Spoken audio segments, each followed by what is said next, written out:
What's going on, guys? It's Charr here, back with another Charred Take question mark. Today, Agents of Shield just finished releasing last week, so today what we're covering is just kind of my experience, the villains, the campaign, and the heroes, just everything in between. We're just gonna be going through the campaign I played with a good friend of mine on the channel. Similar to like a Charred Take type of discussion video. Feel free to put me on a side monitor. There will be some visuals that show kind of pictures from the games I played of the box. So if that interests you on what the ending boards look like, feel free to keep it on. If not, throw me in a side monitor, throw me in the background or in the background on your phone, and we're just going to be talking Agents of Shield, the campaign, the villains, the heroes, everything in between. Let's get started. Okay, so this story starts with basically a week before it was actually supposed to drop in the US. I think that was March 1st or something like that. I was able to acquire Agents of Shield a bit early. Now, the one downside to this, even though I got it a week early, the one downside was that I was busy that weekend. I was going down to celebrate my girlfriend's birthday. We had a great time with her friends and family, and it was just a really good time. But the side effect of that is that I couldn't actually get down to the table and play any of the games of this until about Monday of the following week. But again, I was super excited to have it early.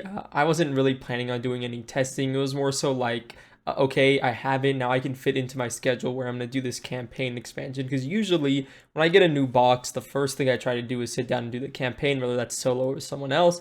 My good friend who has been joining me with our weekly live streams, Wednesday, 6 p.m. Central Standard Time, feel free to join us. Boundless Green, he wanted to do this campaign run with me.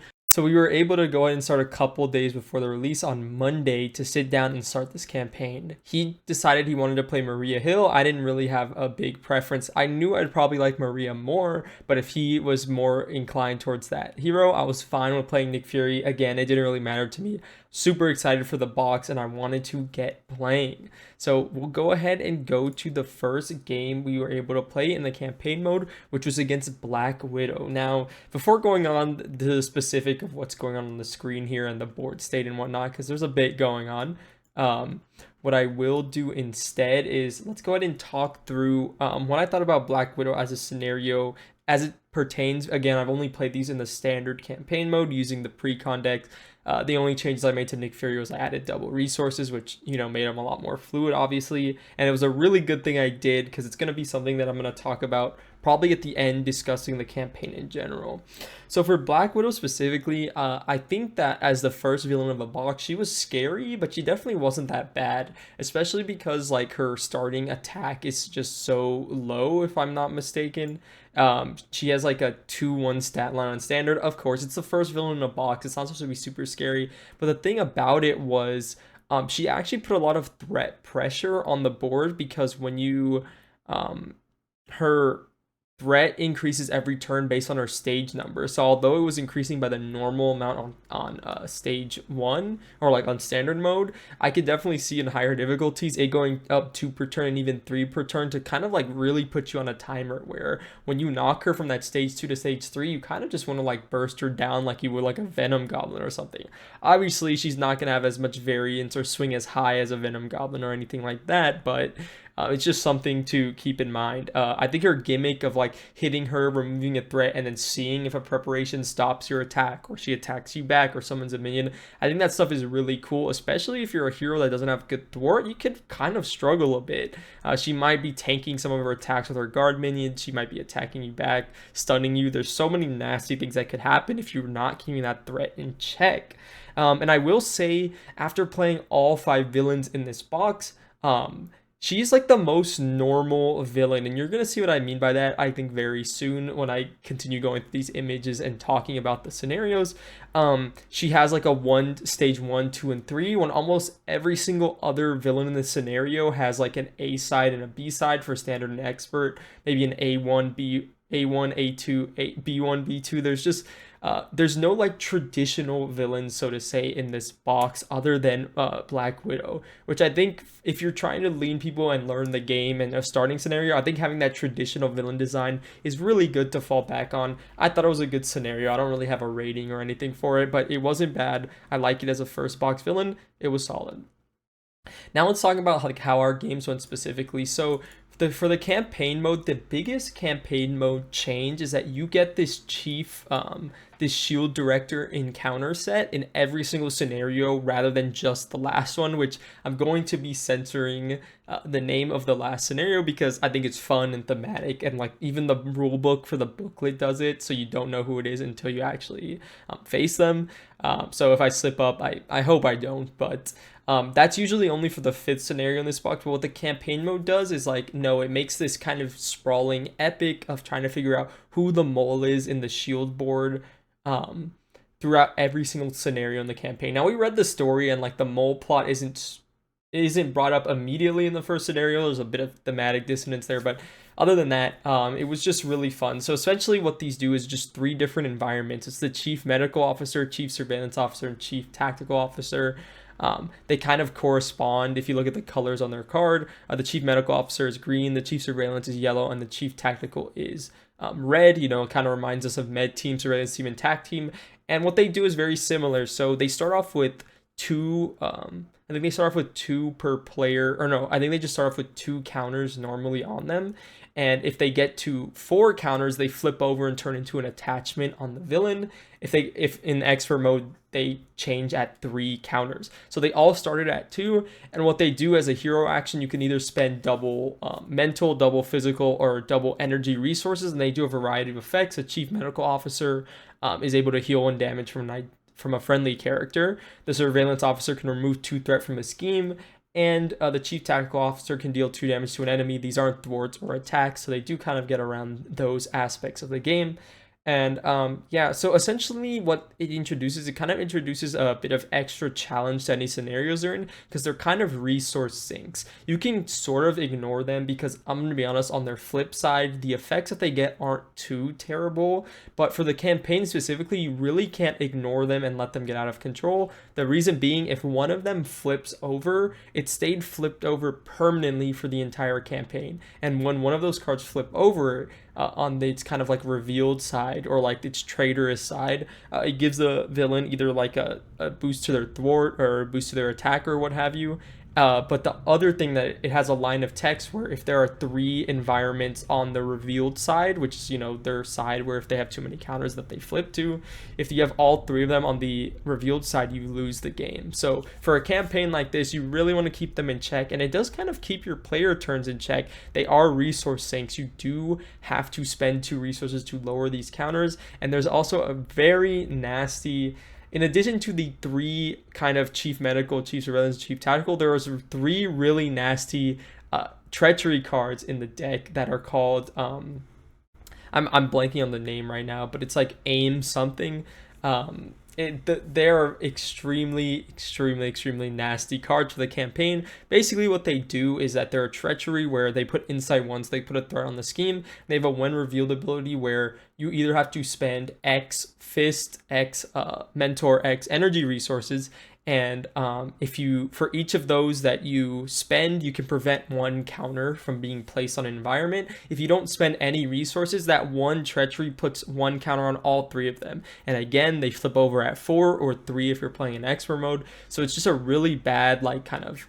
It's either you spend the resources now and you don't get kind of like that boost, like that 1 heal, 2 thwart, 2 damage, or so you just spend 1 to prevent them from putting counters, or you spend none and then you have to deal with 3 new counters. So it's like either spend 3 resources or spend 6, which doesn't feel like a really good, it doesn't feel like a really good choice to be able to make. But the worst part of the card, if it was just a treachery, sure, fine, is that when it's a boost card, I think it has 2 boost icons, but in addition to that, it has a star, and the boost effect says resolve the when revealed. So even when the villain is scheming or attacking against you, it's almost like you're getting hit with 2 encounter cards because, okay, it does the when revealed, which is putting all these counters down, or you have to spend up to 3 resources to prevent it. It just feels really nasty. It's almost like you're hitting a double encounter card because it's a boost effect.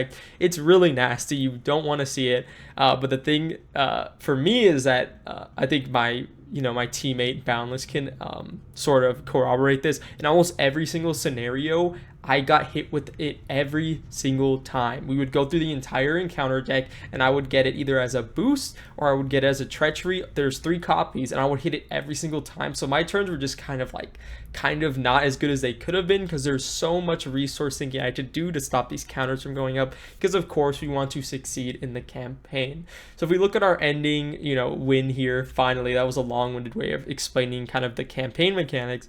When we look at our ending win screen here, so we have like Widow's Web, which is 1B. She only has one stage, again, super simple. We finished it with 7 threat on it.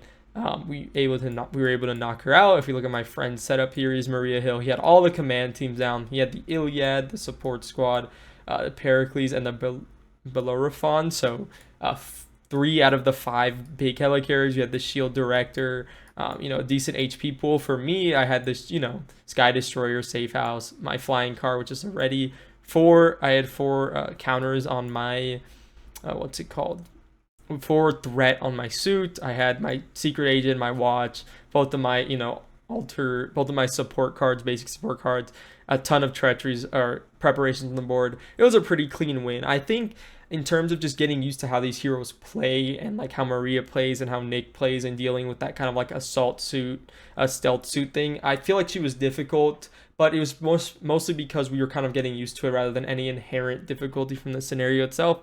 Ton of fun for sure, and I'm glad it was like a normal villain to start off the box.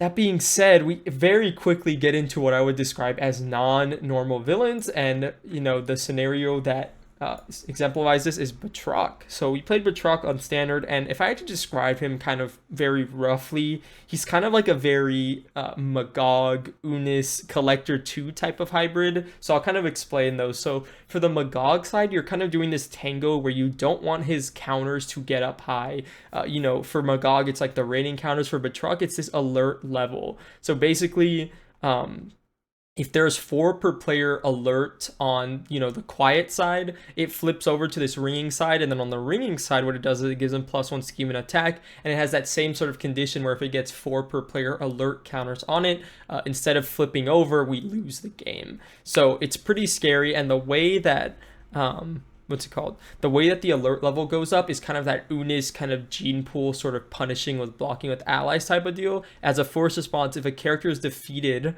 by if a character is defeated by anything except consequential damage, you place 1 threat here. I really like that because it's specifically only punishing chump blocking, because I liked using my allies, but a couple of the other ally hate scenarios, it's kind of like, well, if you use all of the allies, it's kind of like you don't want to play allies at all, where I think this is kind of a nice middle ground where you don't want to you want to use their allies for their stats, use all their activations, let them get discarded. Don't just swing twice and then use their last health to a chump block. I guess they're kind of designing around that. I thought it was pretty cool, and it worked out pretty well for Batroc specifically. Again, the MODOK is kind of like this alert, this environment with counters that flips over. The Unis is like the gene pool, and the Collector 2 is because the way you win this scenario is not by defeating Batroc, it's by actually thwarting out the main scheme, a la Collector 2. We had a gameplay on the channel very recently with a Rush Justice deck if you feel like checking that out, but it's very similar in the way it functions. You have 3 main schemes, and the whole idea behind it is that you want to clear the first one, and then on the second one, when you clear that one, you can choose whether you want to advance or not. The reason being is that there's 4 set aside rescued captives at the beginning of the game, and if you don't think you're ready to actually deal with Batroc with the alert level on the ringing side, again, if you don't think you're prepared for that challenge yet, you can get as many of the rescued captives out as you want, and the caveat is, in order to win the scenario, you need at least 1 per player rescue captive alive. So when you take that first rescue captive in solo, you could advance it and try and complete the scenario. But as you go up into multiplayer, that's why all 4 of the rescue captives are set aside, because 1 per player need to be on the table in order to actually, I don't know if it's 1 or 1 per player, but there's 4 copies in there regardless. The rescue captives are pretty interesting. They have 1 thwart, 1 attack, and they take 1 consequential with 5 health. But they also have a hero action where they can remove 1 per player threat from a scheme by exhausting them. Basically meaning you don't actually have to use their health points. You could use them to like attack and ping a tough. I think I did a couple times. But then the spoiler here is that I didn't realize that, that there's some minions in the encounter set that choose to specifically target allies for attack. So if I didn't have like a block up to defend the rescued captive could have been pretty bad. If you're playing this scenario in solo, you don't need to rescue all of them, but for the campaign specifically, you do want to rescue all of them because it makes you have like a higher tempo going into MODOK, which was really, really nice. And then that one card I was talking about is Aim Interference, the Insight when revealed, 1 boost icon and the boost star. That's that nasty card that I got hit with. I'm sure I got hit with it that round too.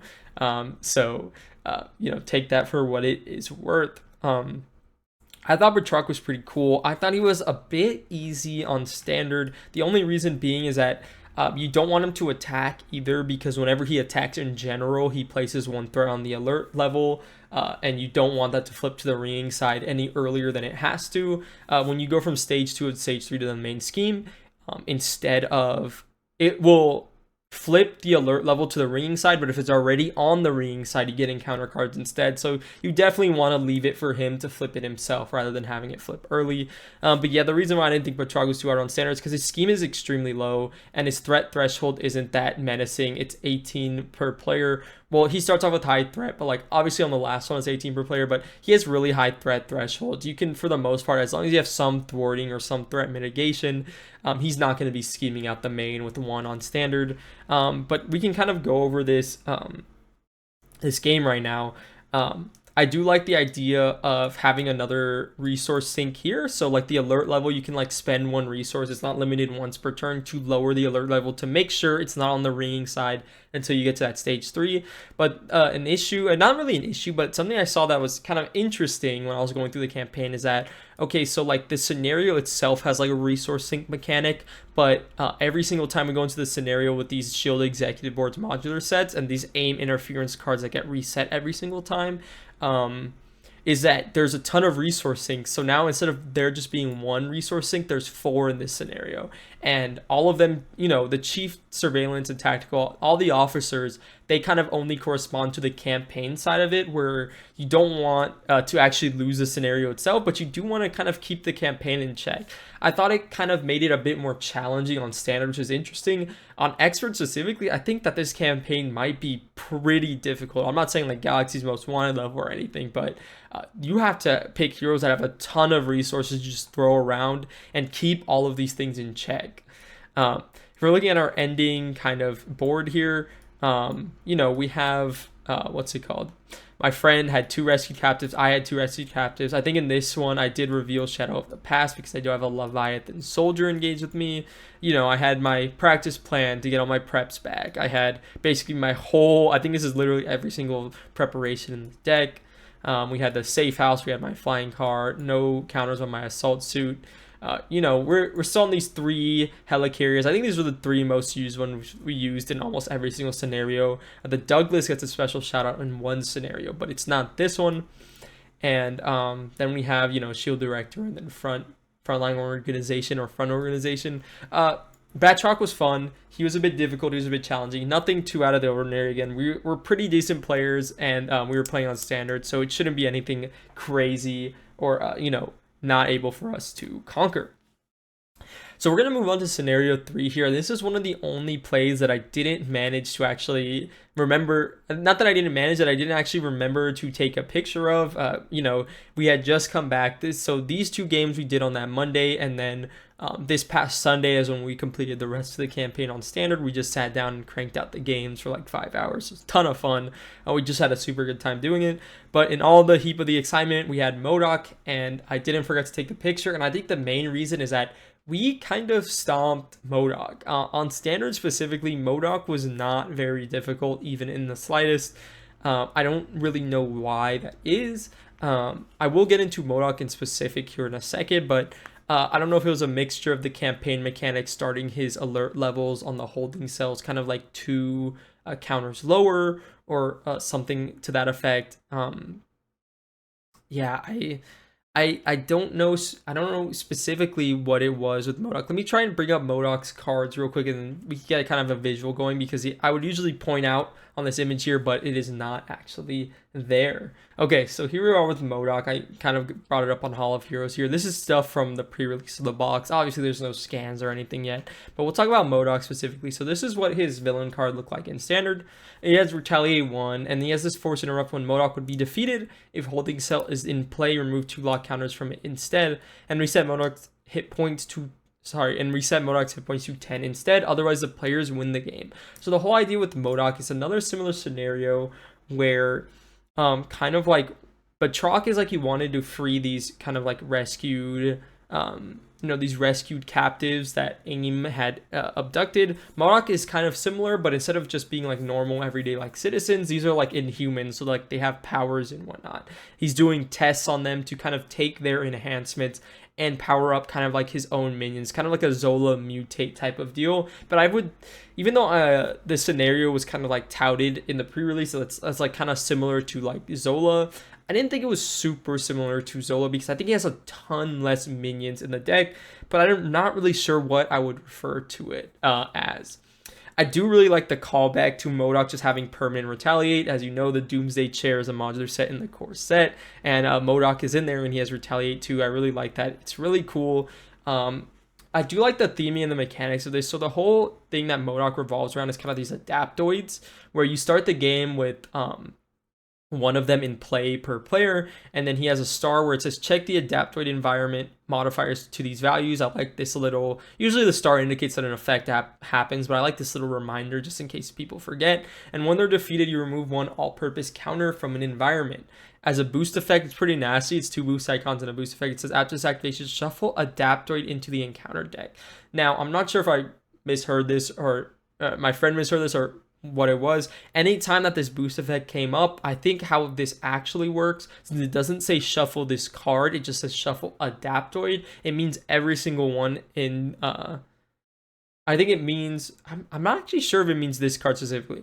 Maybe we made it harder or easier on ourselves. We just shuffled every single adaptoid back into the encounter deck every time. It didn't really make a huge difference other than the first one, because the first one we revealed as a boost effect would have shuffled 3 back in because you have to get through the starting 2. But every other time it would have just been shuffling 1. So maybe we made it a little harder or easier on ourselves.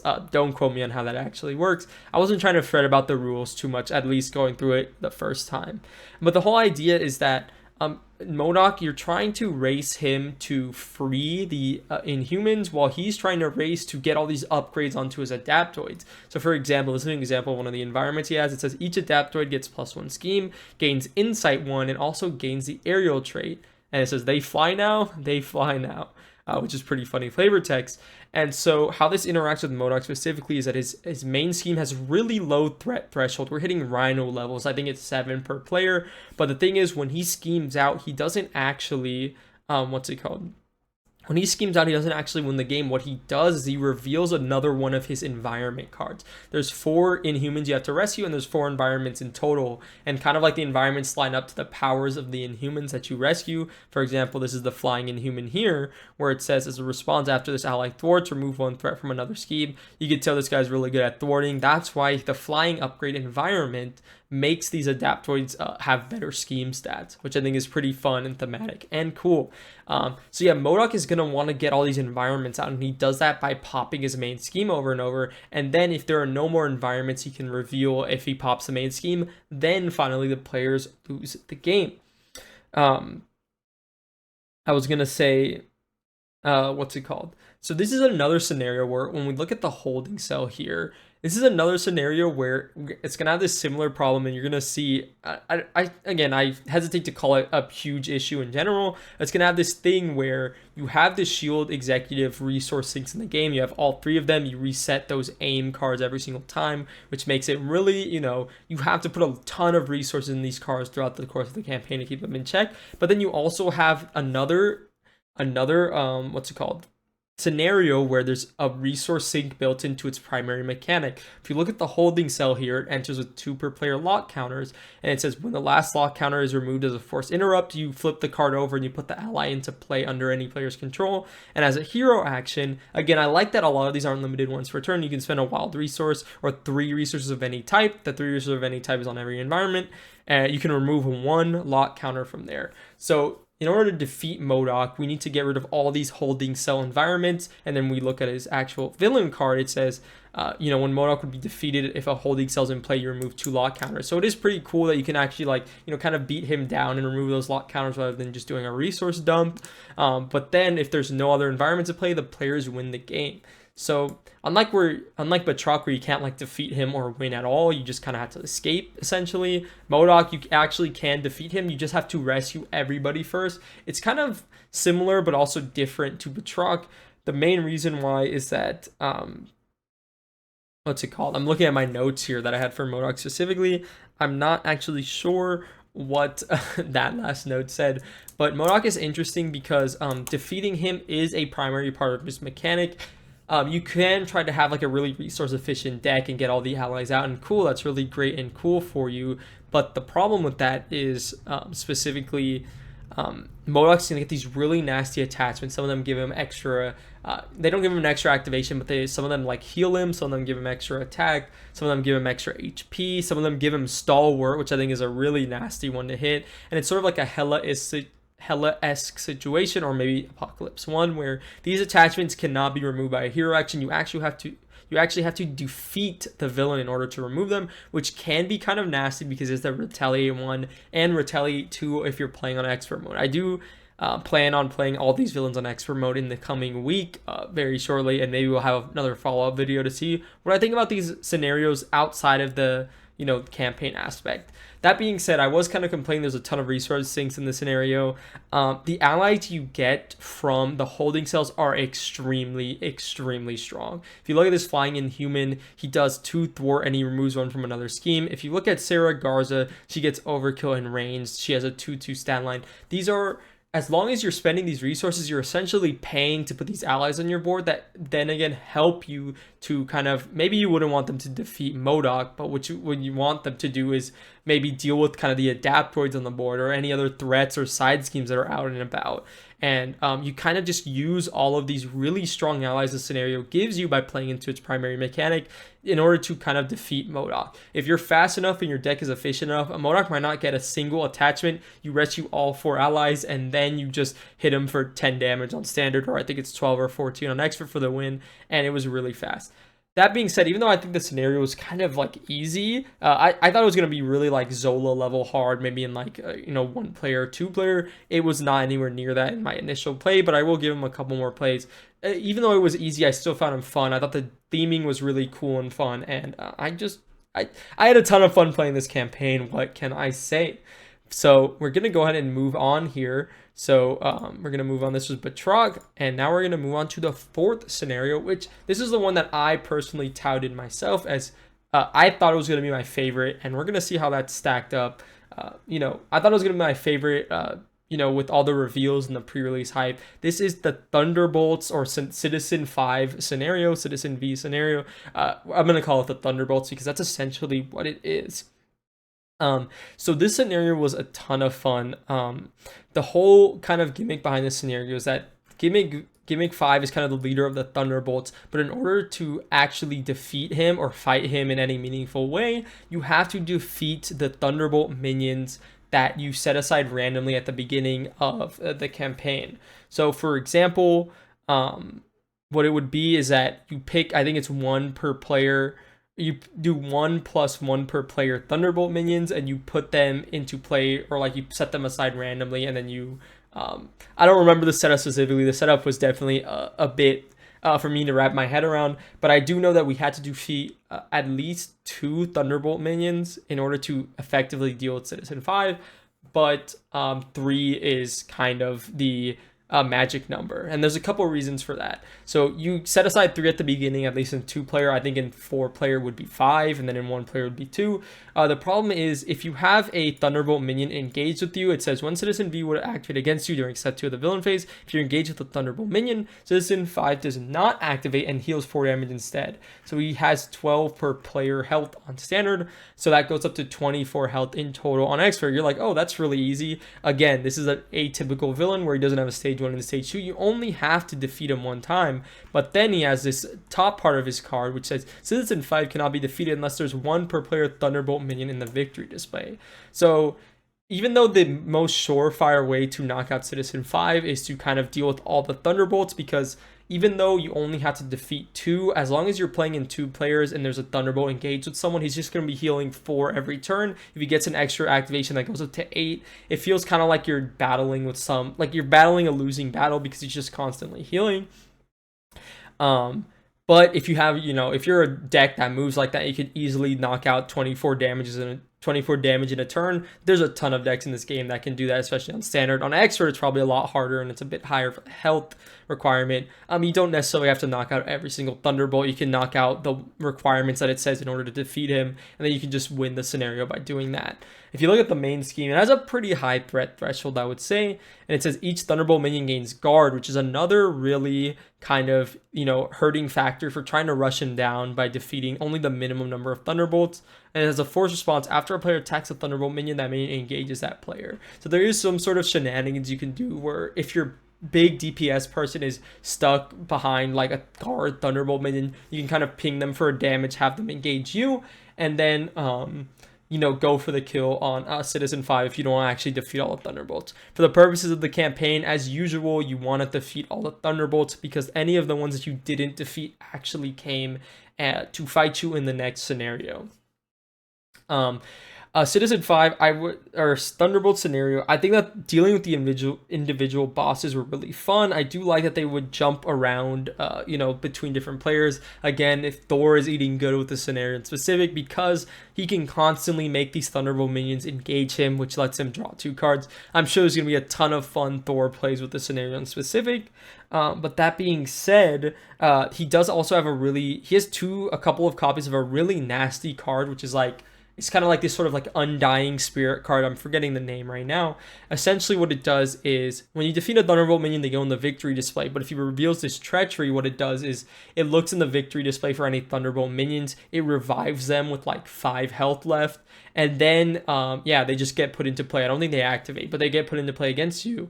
But then there's the Thunderbolt backup environment that the Thunderbolt with the most damage goes in there, and then it heals like 1 per player at the end of the villain phase or at the end of a round in general. So he has just a really nasty treachery where you think you're going to push for the kill the next turn maybe because you got the minimum requirement, and then he's like, boom, he flips a treachery, and then he instantly revives one of them. It goes into the backup to heal, and then you're kind of like, you're not at step 1, but it is...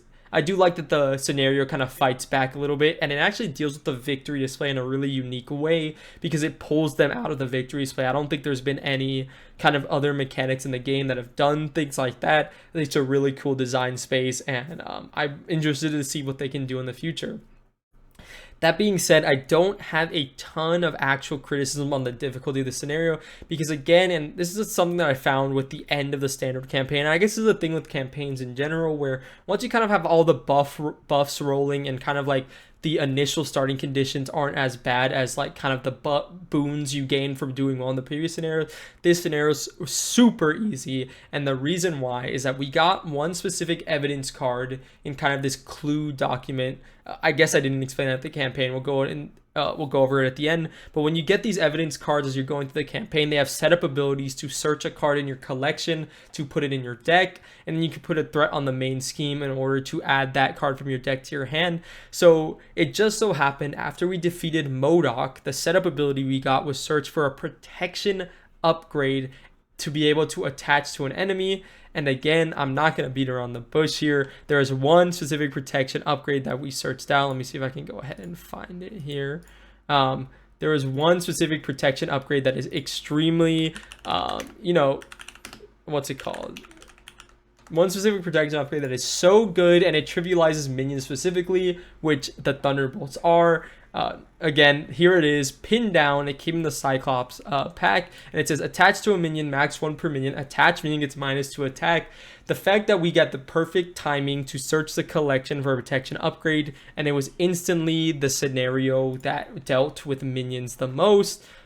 It was just like a perfect storm to have a really swift Thunderbolts game on standard mode.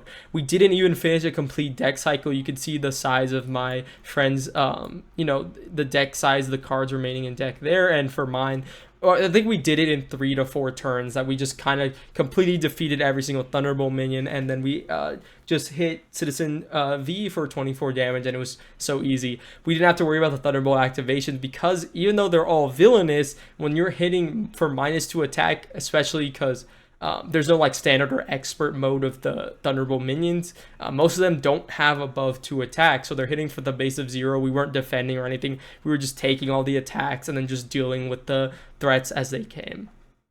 That being said, I am really excited to revisit this one in the future, especially outside of the campaign mode, to really kind of like sink my teeth into the mechanics, kind of like swapping the minions around, doing like kind of big brain plays. It was a ton of fun, even though we trivialized it a little bit. Now here we're going to do a massive spoiler warning. Again, not that it's like, I think most people, if you watch kind of them play the game, you saw them reveal the final villain. I think it's really fun and thematic that even in the rule book, the final villain's name is redacted in itself. If you don't want to know who the final villain is, or you haven't got to him yourself, or you just want to experience it yourself, please go ahead, skip to the end of the video, or click off now. Thanks for watching. 5-second warning. 4, 3, 2, 1. So after the defeat of the Thunderbolt minions, what finally happens is that Citizen 5 reveals himself as none other than Baron Zemo, working under the behest and kind of like, you know, the goodwill of the SHIELD executive board. It's kind of like their own governing force for this AIM Island embassy, and he is sent to like kind of enforce their will. So as you know, the whole campaign is revolved around trying to find the mole in the SHIELD executive board. That being said, when you play Baron Zemo alone, this would be the only campaign where you actually use these executive board environments. So, like I said, adding kind of resource sinks to all the scenarios, especially to Batroc and to MODOK, who already have resource sinks of their own, made them a bit more difficult.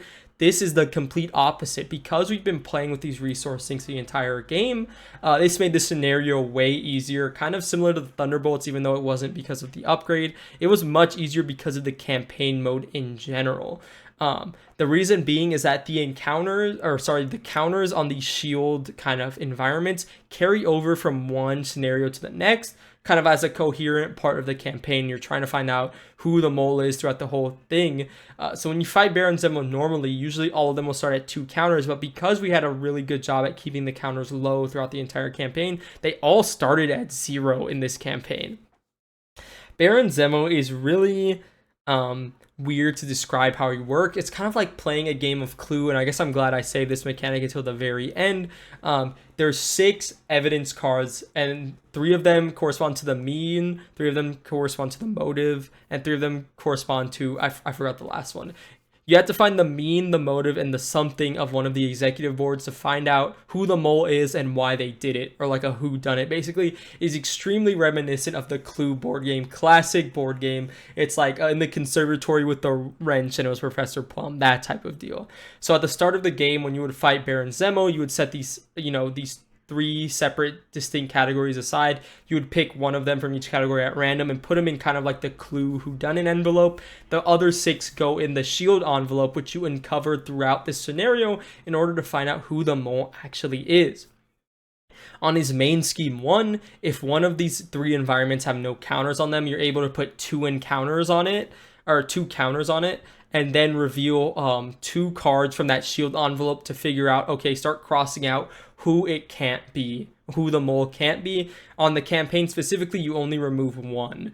That the reason being is that if you play the campaign basically perfectly, you should only have 2 remaining in the actual SHIELD envelope. If you're playing this on your own in a standalone scenario, you should have 6 remaining. So if you played it perfectly on the campaign, it should take you a minimum of 2 turns to find out who the mole actually is. And if you're doing this for standalone, 3 turns is the minimum to figure out who it is, because it is only at the end of the player phase. There's no way to actually speed it up faster than that. I really do like the gimmick of Baron Zemo. I don't know. I know there's going to be a lot of people who criticize, oh, there's so much setup time and I have to put him in the envelope. I know there's going to be complaints like that. I love Clue. It's a game I played with my family growing up. I think the theming and the mechanics of the campaign really culminate, even though it's kind of easy on standard specifically, I think they really culminate into this final scenario. You get to do all the evidence and sleuthing, and then you finally make that accusation. The mole reveals themselves, flips over, gives Baron Zemo kind of like an upgrade because they're, kind of putting their power behind him. And then the scenario kind of takes a Claw-esque turn where when he goes to his kind of his 2 side, it's like A1, A2, B1, B2. When he goes to his 2 side, and whenever he activates against you, you can either give him an extra boost card for that activation, or you can like place a secret counter on like one of the environments. I think it's really cool. I really like how he interacts with the secret counters well. It was, again, it's super hard to judge his difficulty overall doing the campaign mode, but I had a ton of fun with it. I also thought he had really fun and thematic cards where, like, there's this one treachery where he schemes. So, like, he does his scheme, but then you can spend mental resources equal to the amount he schemed, and that will prevent as much threat going on the main. It's kind of like an advance you could sort of do something about. But then also, it also really culminates with this mechanics of these counters on these environments, because it prevents threat, but it also prevents these counters on this environment. So it's another way to kind of reduce the counters rather than just being hard resource sinks. I think Barazemo was really cool and a ton of fun. I won't say he was my favorite in the scenario. I'd have to kind of really think what I thought my favorite was. I'm sort of leaning towards probably still the Thunderbolts, even though we trivialized it. MODOK was fun. I don't know. I don't know if this is the honeymoon period. I gotta play these in solo and as standalone. I had a ton of fun with the campaign. Now, if I wanted to speak, I guess I would say, oh, we didn't really investigate kind of the end board here, so let's do that real quick. So in our playthrough specifically,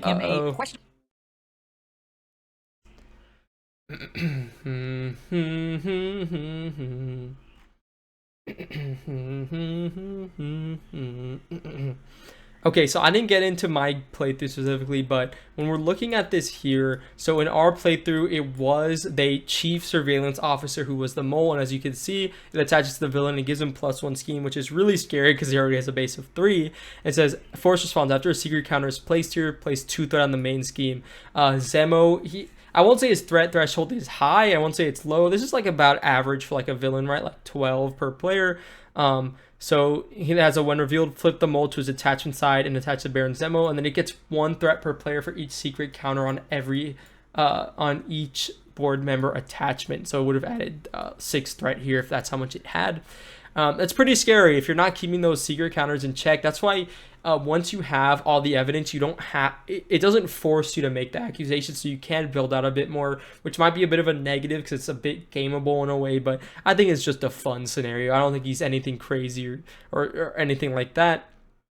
But if you look here, he has this force interrupt. This is this claw thing I was kind of talking about. When Baron Zemo activates against you, place 1 secret counter on a board member card or give him an additional boost card. But instead of claws really like weak stats, he has like a 4 scheme and then 2 attack on his his expert mode side, and then also he gets the Zemo sword attachment, which is some conditional sort of punishing chump blocking, which is really interesting.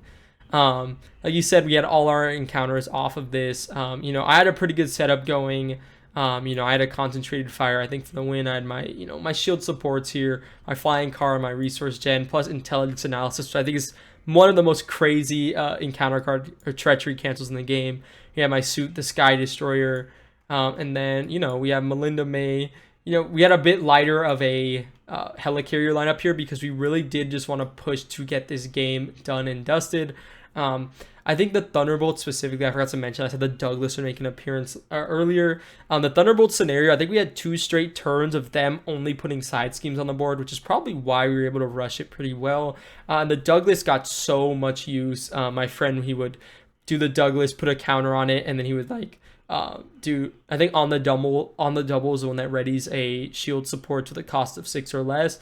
So you would like do 2 off of the side scheme, so it would remove 2 from the main, 2 from the side scheme on the double, and then do it again, 2, 2, 2. So it would remove like 12 threat a turn, like 2 turns in a row. So it's like 24 threat just from that helicarrier. It didn't get a ton of use in the other scenarios, but I thought I'd give it that shout out. The only one that got no use is like the Cersei, the ally one, because there's just not enough allies in these decks.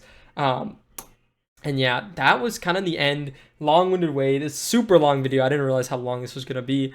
But I hope you guys were sticking around and you enjoyed the talk. Me talking about my campaign. If I had to give the campaign a rating, it was super fun. It was super good. I don't have really a numerical rating. Let's give it a 4 out of 5. I think it's not... I do like the idea that's an overarching whodunit campaign, but I do think that there could have been more interaction with the whodunit mechanics than basically getting just kind of the final scenario kind of mechanics on a lighter scale and just putting it across the 4 scenarios. I think there probably was a different way to implement it, but I still had a lot of fun. let's go with like a 4 out of 5. I don't know if I'd say it's the best campaign, but it's definitely a great one. You will have a ton of fun going through it. I think in the future we will try out the expert campaign and see how our ideas change, maybe the villain difficulties, how it changes what we think about the campaign in general. It was so much fun. Nick Fury, Maria Hill, a ton of fun. Yeah, I just don't know what else to say about it. We just had a really great time, and I'm looking forward. I think all these villains are really fun and great additions to the game, and I'm looking forward to have more plays with them on the channel. So look out for that. I think that's gonna be it for me. Go ahead and leave a like down below and subscribe if you haven't already. Feel free to join the Discord to join great discussion with me, Boundless. Talk about Agents of S.H.I.E.L.D., talk about current environment, anything you want. Leave a like and subscribe down below. That's it for me today. I hope you guys are enjoying Agents of S.H.I.E.L.D., and I hope you guys, just having great games played all around with the new content. Take care of yourselves. Have a good one. I'll see you in the next one. Goodbye.